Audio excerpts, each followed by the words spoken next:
Hello everyone, welcome to math geeks world.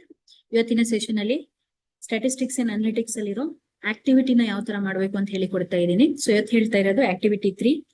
So activity 3 ಏನ್ ಮಾಡಬೇಕು ಅಂತ ಹೇಳಿದ್ರೆ, we have to collect the values of currencies of 5 different countries in the world compare to Indian currency. ಅಂದ್ರೆ ನಮ್ಮ ಕರೆನ್ಸಿನ compare ಮಾಡಿಕೊಂಡು ಬೇರೆ ಕಂಟ್ರೀಸಿನ currencies ಯಾವ ತರ ಇದೆ ಅಥವಾ ಅವ್ರ ಕರೆನ್ಸಿನ ಕಂಪೇರ್ ಮಾಡಿದ್ರೆ ನಮ್ಮ ಇಂಡಿಯನ್ ರುಪೀಸ್ ಎಷ್ಟಾಗತ್ತೆ ಅಂತ ಟೇಬಲ್ ಹಾಕಿ ಆ ಡೇಟಾನ ಟ್ಯಾಬುಲೇಟ್ ಮಾಡಿ ಪೈ ಚಾರ್ಟ್ ನ ಹಾಕಿ ಪೈ ಚಾರ್ಟ್ ನ ಎಕ್ಸ್ಪ್ಲೇನ್ ಮಾಡಬೇಕು. ಆಯ್ತಾ? ಸೊ ಎಲ್ಲ ನಮಗೆ ಕಲೆಕ್ಟ್ ದ ಡೇಟಾ ಅಂತ ಇದೆ, ಅದು ಎಲ್ಲಿ ಸಿಗತ್ತೆ? ನಮಗೆ ಇಂಟರ್ನೆಟ್ ಅಲ್ಲಿ ಸಿಗತ್ತೆ. ಸೊ ಐ ಓಪನ್ ಗೂಗಲ್ ಅಲ್ಲಿ ಈ ತರ ನಾನು ಟೈಪ್ ಮಾಡ್ತೀನಿ, different currencies in the world to Indian currency. ಬೇರೆ ಕಂಟ್ರಿ ಕರೆನ್ಸಿನ ಇಂಡಿಯನ್ ಕರೆನ್ಸಿ ಕನ್ವರ್ಟ್ ಮಾಡಿದ್ರೆ ಎಷ್ಟಾಗತ್ತೆ ಅಂತ ನಾನು ಚೆಕ್ ಮಾಡ್ತಾ ಇದ್ದೀನಿ. ಸೊ ಇಲ್ಲಿ ಕರೆನ್ಸಿ ರೇಟ್ಸ್ ಅಂತ ಇರುತ್ತೆ, ಕರೆನ್ಸಿ ಎಕ್ಸ್ಚೇಂಜ್ ಟೇಬಲ್ ಅದು ಬರುತ್ತೆ, ಅದನ್ನ ಕ್ಲಿಕ್ ಮಾಡ್ಕೊಂತೀನಿ. ಸೊ ಇಲ್ಲಿ ಒಂದು ರೇಟ್ ಚಾರ್ಟ್ ಓಪನ್ ಆಗತ್ತೆ. ಸೊ ಇಲ್ಲಿ ಅದು ಯಾವುದೇ ಕರೆನ್ಸಿ ಇರಲಿ, ಇಲ್ಲಿ ಇಂಡಿಯನ್ ರುಪಿ ಅಂತ ಇದೆ, ಅದನ್ನ ನಾನು ಫಸ್ಟ್ ಕುವೈತಿ ದಿನಾರಿಗೆ ಕನ್ವರ್ಟ್ ಮಾಡಿ ತೋರಿಸ್ತೀನಿ. ಸೊ ಒಂದು ಕುವೈತ್ ದಿನಾರು ಇಂಡಿಯನ್ ಕರೆನ್ಸಿ ನೋಡಿ ಇಲ್ಲಿದೆ.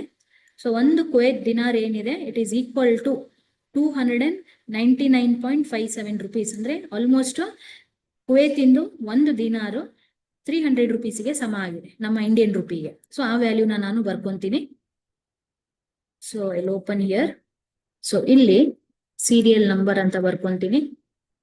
So here currency of different countries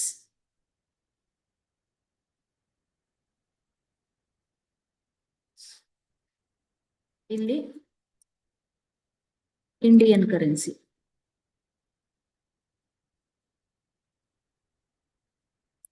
okay, ಇದನ್ನ ವ್ರಾಪ್ ಟೆಕ್ಸ್ಟ್ ಮಾಡ್ತೀನಿ, ಸ್ವಲ್ಪ ದೊಡ್ಡದಾಗಿ ಮಾಡೋಣ.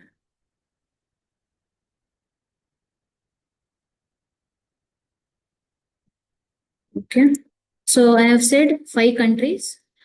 ಸೊ 1, 2 ಅಂತ ಟೈಪ್ ಮಾಡಿ ಈ ಎರಡು ಸೆಲ್ಸ್ ನ ಸೆಲೆಕ್ಟ್ ಮಾಡಿ ರೈಟ್ ಕಾರ್ನರ್ ಗೆ ಒಂದು ಡ್ರ್ಯಾಗ್ ಮಾಡಿದ್ರೆ 5 ವ್ಯಾಲ್ಯೂಸ್ ನಾನು ಬರ್ಕೋಬಹುದು. ಸೊ ಇದನ್ನ ಫುಲ್ ಸೆಲೆಕ್ಟ್ ಮಾಡ್ಕೊಂಡು ಸೆಂಟರ್ ಆಲ್ ಬಾರ್ಡರ್ಸ್ ಮಾಡ್ಕೊಂಡು ಬಿಡ್ತೀನಿ.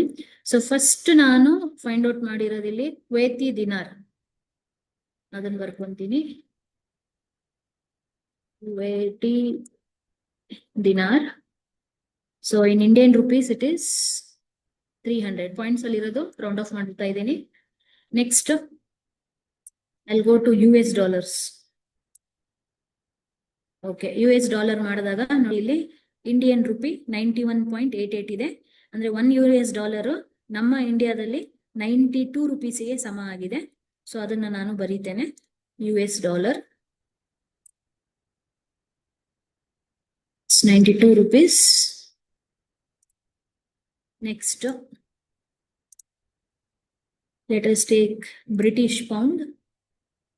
ಸೊ ಬ್ರಿಟಿಷ್ ಪೌಂಡ್ ಇಲ್ಲಿ ನೋಡಿ ಇಂಡಿಯನ್ ರುಪೀಸಿಗೆ 123.6 ಅಂದ್ರೆ 124 rupeesಗೆ ಸಮ ಇದೆ. So British pound.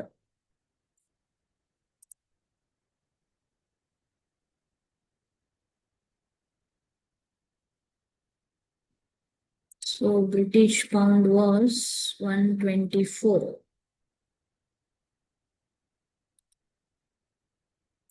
Next let us take Canadian dollar. So one Canadian dollar is equivalent to Indian rupee ನೋಡಿ ಇಲ್ಲಿದೆ 67.77 ಅಂದ್ರೆ 68 rupees. So 68 rupees Canadian dollar.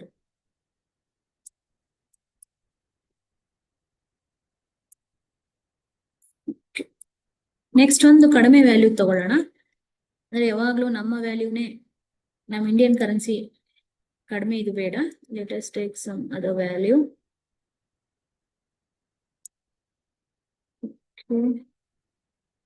ಅಸ್ವಾನಪುಲ ಅಂತ ತಗೊಳ್ಳೋಣ. I have no idea, I will check it. Okay, so it is 6.89 ಇದೆ.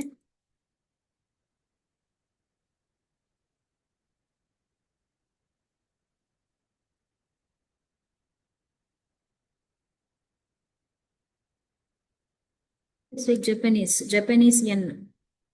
So 1 Indian rupee ಇಲ್ಲಿ ನೋಡಿ ಕಡಿಮೆ ಇದೆ.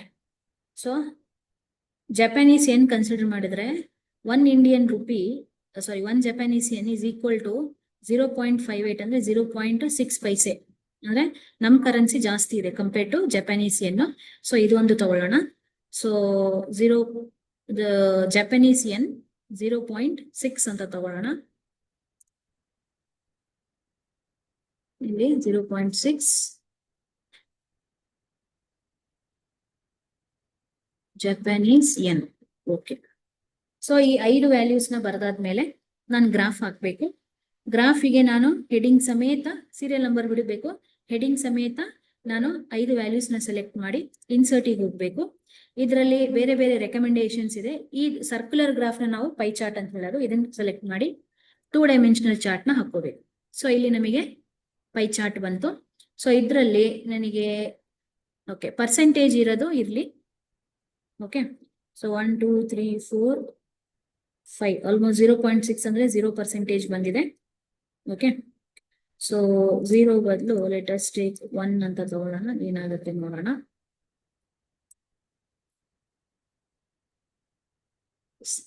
Selected, insert, pi chart. Okay ಸರಿ. ಈ ಗ್ರಾಫ್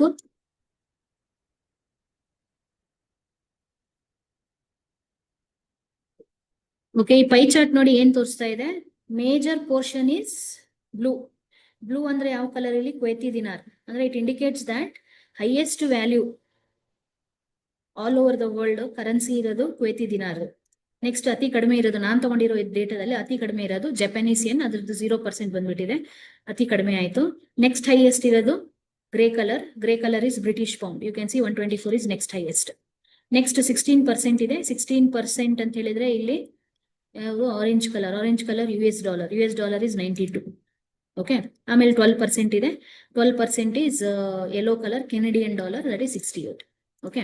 ಸೊ ಇಲ್ಲಿಗೆ ಎಕ್ಸ್ಪೆರಿಮೆಂಟ್ ಅಥವಾ ಇದು ಆಕ್ಟಿವಿಟಿ ಕಂಪ್ಲೀಟ್ ಆಗಿದೆ.